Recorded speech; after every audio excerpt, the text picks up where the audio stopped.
Welcome to this class on raising capital, in which we will discuss about the financial aspect of any small scale industry or small entrepreneurship. And you know, the topic which is chosen today is important, keeping in view the startups and small scale level businesses, because it is very difficult to look at the resource management, especially the finance, when we talk about the startups where you do not have any business credibility and business authenticity and business history, and the banks and the financial institutions are not ready to give you money. Apart from this, it is also equally important that if you approach the right source for this particular purpose, then maybe that you get success. Sometimes it happens that we are not able to look at the right source, and to look at the right source of the capital, what we need to understand is that what for you need money. So it is very important to understand the financial management. And financial management simply says that management of finance means, you know, for any particular activity, you need to arrange money, and the function is usually called as a financing. And then investing that money, the function of financial management is called as an investment. And then returning back to those sources, that is called dividend. So mainly if you look at that core functions of financial management, so core function of financial management is number one, financing. That means getting money from different sources, right sources. Then investing money in right activity, and then getting return and returning back to the investors. So these three functions are very important and very crucial for you. And to get right money from right source for the right purpose at the right cost, it is very important. Finance management is a process of getting money, getting right money at the right cost from the right source at the right time.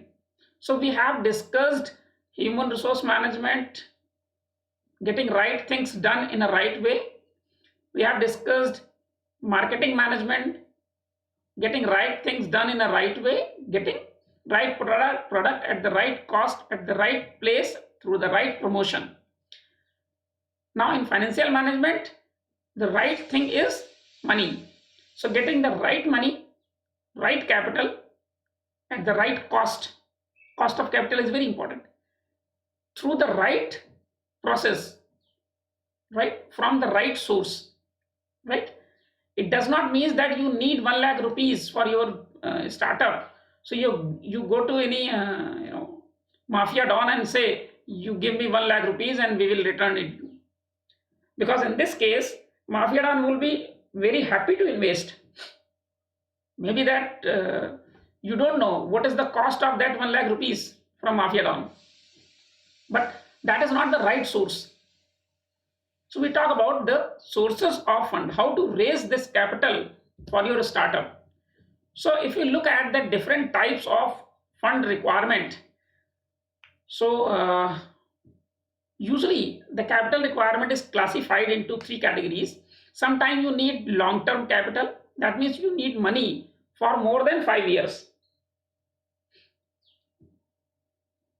That is usually termed as long term capital in business enterprises. The medium term capital requirement is when you require money or capital for more than 1 year and up to 5 years. And short term capital is usually usually referred as the capital which you require for less than 1 year. This is also sometime referred as working capital, right? So short term capital or working capital means you need the money or capital for one financial year. That means one circulation is one financial year. So what are the different sources for long term capital if you need money for more than 5 years, right? So obviously you need money for more than 5 years, the sources are different. Here you go for loan for from financial institutions. Bank is also a financial institution, but mainly we go for financial institutions who are usually giving you industrial finance, institutional finance. Another thing is that you sell the corporate securities of your company or firm. Third option, which is very commonly used after reaching to break even, means start when you start earning profit, then this third option is open, that plowing back the profit, reinvestment of the profit into your business again. For medium term requirement means 1 to 5 year. Again, you can look at the loan from financial institutions. They give you medium term loan also. Corporate securities are also there with you to sell. Plowing back the profit is one of the banks also come into picture. Banks are also interested to give you money for 1 year, 2 year, 3 year, 4 year, 5 year, 6 year, up to 7 year also. And not for the business. You may raise a question of that bank also give you for 20 years, 30 years for purchasing a house. But that comes into home loan category. That category is different and they have different rules and provisions for that. But for a business loan, you can get up to 5 years, 6, 7 year, depending on the different banks. But they prefer the medium term loan. It is not that they will give you 20 years with a fixed interest rate or something like that. It is not possible. Short term capital, the sources are entirely different for that. In short term capital, you have either you invest your own capital within a year if your money is to be rotated, or you take money from your friends. This is one of the source. Bank credit. Bank credit may come in form of your term loan, may come in form of your overdraft, it may be in any form, but bank loan also comes as a bank credit as a short term. The trade credit. Trade credit is basically a type of source which companies are using, and this is one of the source where the companies do have full control without any third party. Trade credit is that credit where the material or the product or the parts are supplied and the payment are supplied on credit basis, and the payment is made after some time, say for example 15 days or 1 month, right? So company gets this 1 month breathing time of holding that money. So that is also one of the source the company is doing.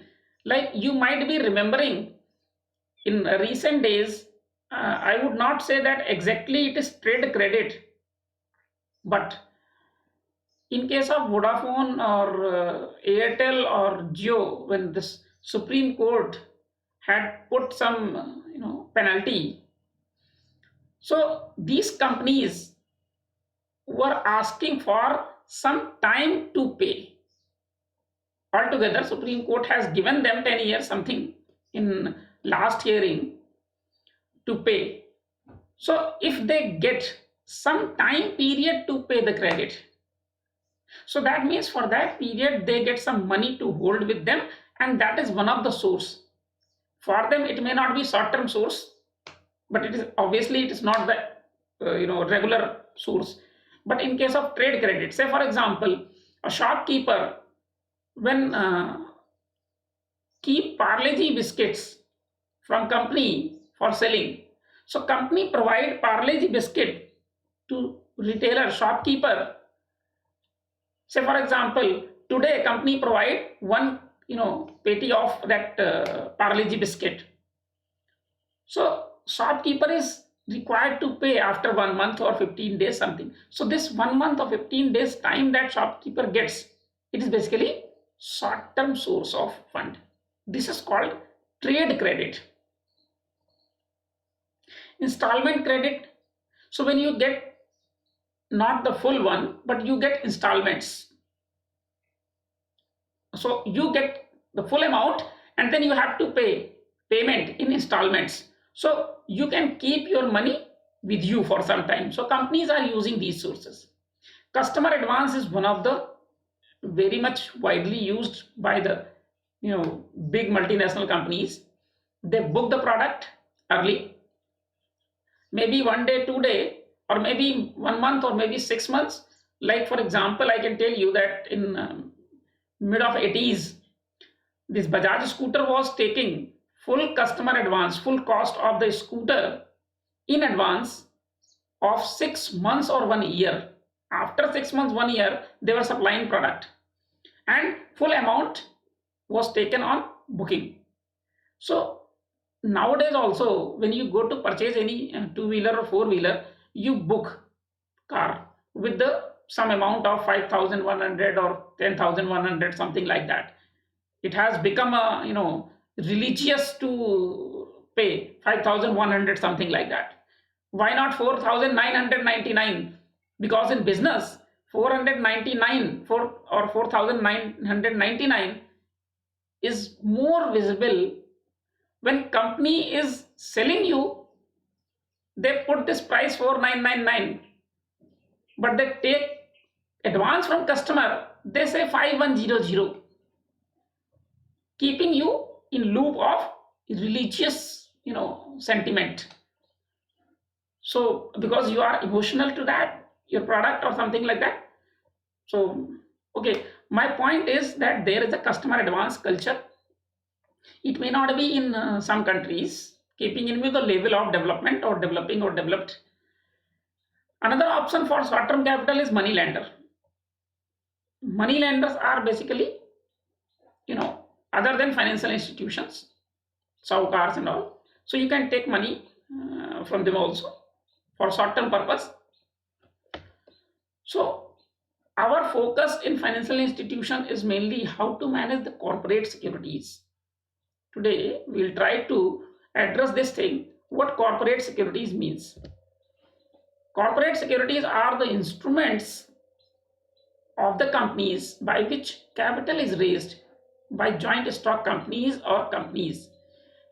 It is very important to understand that this creditorship security or ownership security is with the public sector company. The private sector companies cannot use ownership securities to sell in form of shares, but yes, they can be doing with the money lender in some form. So public companies are fully allowed to sell their securities, a piece of paper, and get the money invested in their account, in their business. These corporate securities are usually of two types: ownership securities and creditorship securities. Ownership securities, where you sell the ownership of company, means you make them partner and they invest into your business. Creditorship securities are those securities where you are not selling ownership, rather you are taking money on credit basis on a fixed return basis and with certain terms and conditions, and you provide security of returning back. And ownership securities are usually of two types: preference shares and equity shares. Equity shares or normal shares, nominal shares, which you see in share market. Creditorship securities are in form of bonds and debentures. You know that companies are issuing bonds. So those bonds are, 1 year, 3 year, 5 year, 7 year bonds. These bonds are usually the creditorship securities. When you see the bonds, you see that they say that invest, one bond is costing 5,000 rupees, and after 5 year you will be paid a cumulative interest of 10% or 9% or 8%, something like that. So your amount will become something 7,000 something or 8,000 something in 5 years. So they basically provide a security of making your 5,000 rupees per bond to 7,000 rupees with this interest rate. That is the guarantee provided by the company. And this guarantee is limited by, because the company is limited, so limited by certain terms and conditions we will discuss in a later stage. Likewise, debentures are issued by the company. Equity shares and preference shares also. What makes these preference shares? We will discuss preference share, equity share, and then bond and debentures one by one. So what are the preference shares? Preference shares are basically the ownership rights which are issued by the company to the investor directly. I say issued by the company to the investor directly. There is no intermediary. So there is no, you cannot share, you cannot sell and purchase these preference share into share market. So preference shares are not sellable. You can return back to company, but you cannot sell it in share market, BSE or NSE, or Dow Jones or somewhere. Voting right is there with the preference shareholders, but voting right is also there with the equity shareholder because they are owner. In preference shares, you have fixed dividend every year based on company performance. This dividend is fixed. Whereas in case of equity share, you do not have this dividend fixed. Look at it. No fixed rate of return. If more profit is earned by the company, so more return would be paid in form of dividend to the investor. So when you purchase shares, it is unlimited return in terms of the profitable business. But here in preference share, your dividend is fixed. So company decided board that what dividend this year it should be paid, and sometime it is fixed forever. Means when you purchase preference share, they fix it. You will get 12% dividend. So in this case of equity shares, it may be 20%, 30%, 40%. When you purchase a share of 20 rupees, it may goes to 80 rupees, something like that. And company may decide about the dividend, and you get 20% dividend, 30% dividend, 50% dividend. It may be decided by the, it depends on the profitability. Preference shares holder gets preference payment in dividend. So first dividend is paid to preference shareholder, and whatever becomes residue, then payment is made to equity shareholders. That means the priority in dividend payment is given to preference shareholders. Preference in payment before equity shareholder in case of wind up of the company. If company becomes sick, so the preference shareholder will get payment first if any money is available. So equity shareholder is at the maximum risk if company is in loss. If company is going in loss, so the equity shareholder will be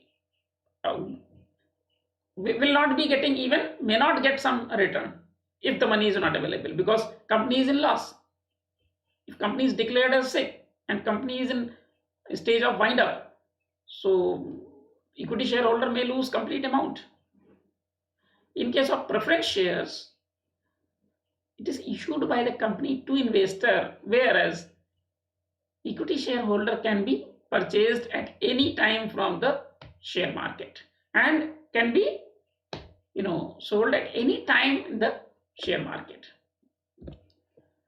Now coming on creditorship securities. Creditorship securities means you are taking credit from someone, somebody, some organization, some institution, and you are providing security, guarantee of security of that credit and return.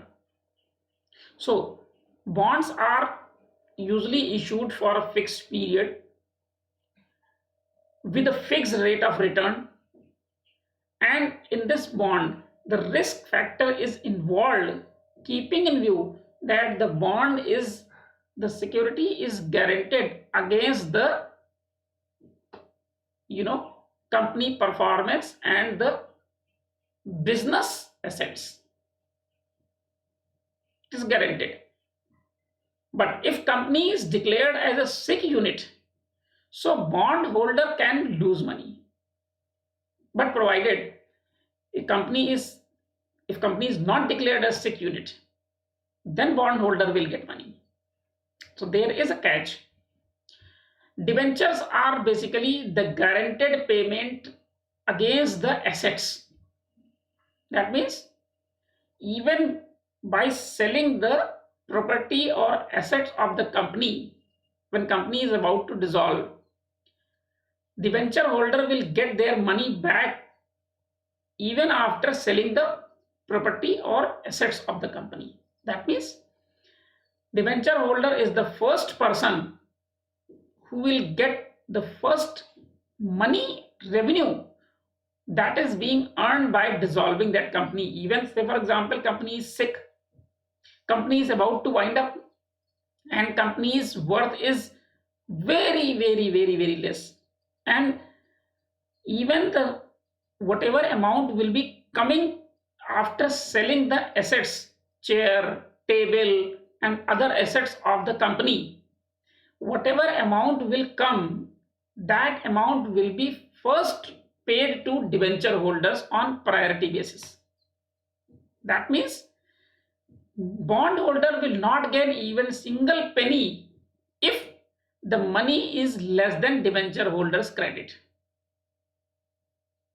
So the first payment, the most guaranteed investment in businesses is debenture, and because of this guarantee, debentures are not easily available in open market. You can understand this thing. It is, companies are rarely issuing debentures in open market because it is guaranteed. Most of the promoters, they keep debentures with them. It is fixed, based on fixed return and usually higher return, not 10-12%, more than 15-20%, and guaranteed and fixed. That means company earn profit or company goes in loss. This investment in debenture is perfectly safe.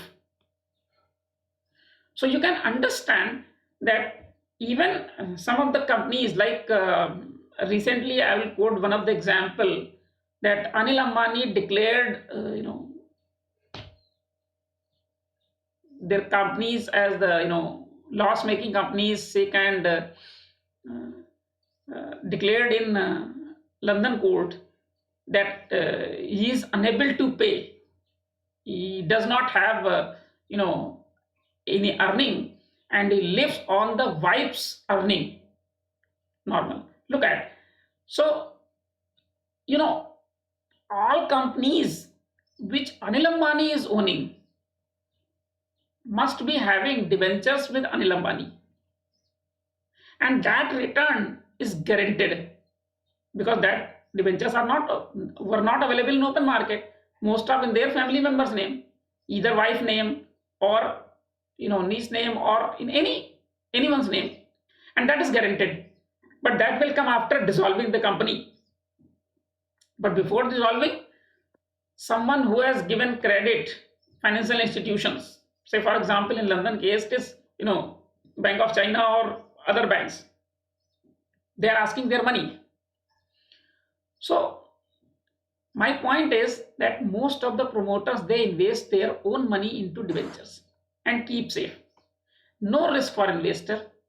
Another very important issue, which most of the time I have seen that Reliance company play a very big game into this. They use this feature. When debentures are issued, debentures can be of two type. One is convertible debentures and other is non-convertible debentures, NCDs. So whenever the debentures are issued in open market, they may be convertible to equity shareholder, because company accordingly, or the promoter, so sorry, investor do have this right to change those debentures into equity shareholder.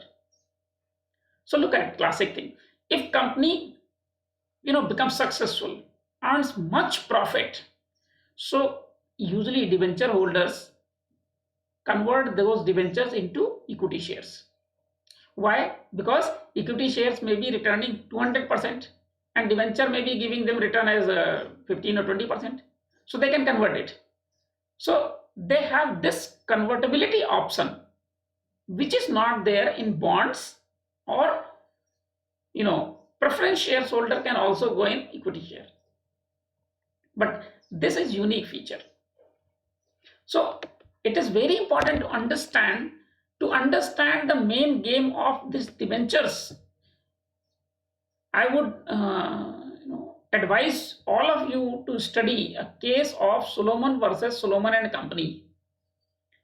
It is UK based, Britain based case, and very popular. And this case actually defined the company and the debenture holders' rights. And the case was in court. It was decades before case, but this is a you know you know milestone case in business studies. Solomon versus Solomon and Company.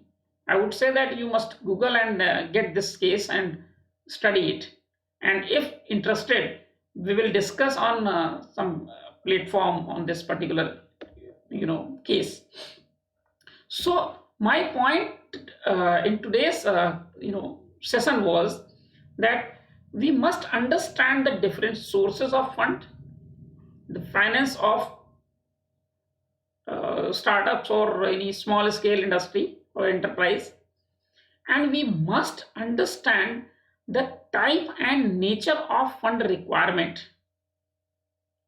Accordingly, we must choose the source of the fund, so that we can say, for example, if you think that your company may not get good success, because every startup thinks that he may get success, he may not get success. So depending on that, why to go for guaranteed return where you do not have guarantee of your revenue? Altogether, this option is available with the company itself when you make a company, public company especially. So usually you go for initial capital where you can minimize this risk. As an investor, the shareholder is having the maximum risk and debenture holder is having the minimum risk, zero risk. But as a company, shareholding source is having the minimum risk for the company. Why? Because if company will in profit, then company will give you dividend. If company will not earn profit, it will be the loss of investor, shareholder. It will not be the loss of company, right? So you are doing business at the cost of shareholder. So minimum risk. In debentures or bond, the company is having maximum risk. Why? Because whether company earn profit or company is not earning profit, but company has to return to the investor in a guaranteed form. Debenture holder will get money back at any cost, even company is sick or is in position of winding up. So I hope that this would have definitely made your concept clear. So this is all about on this raising capital.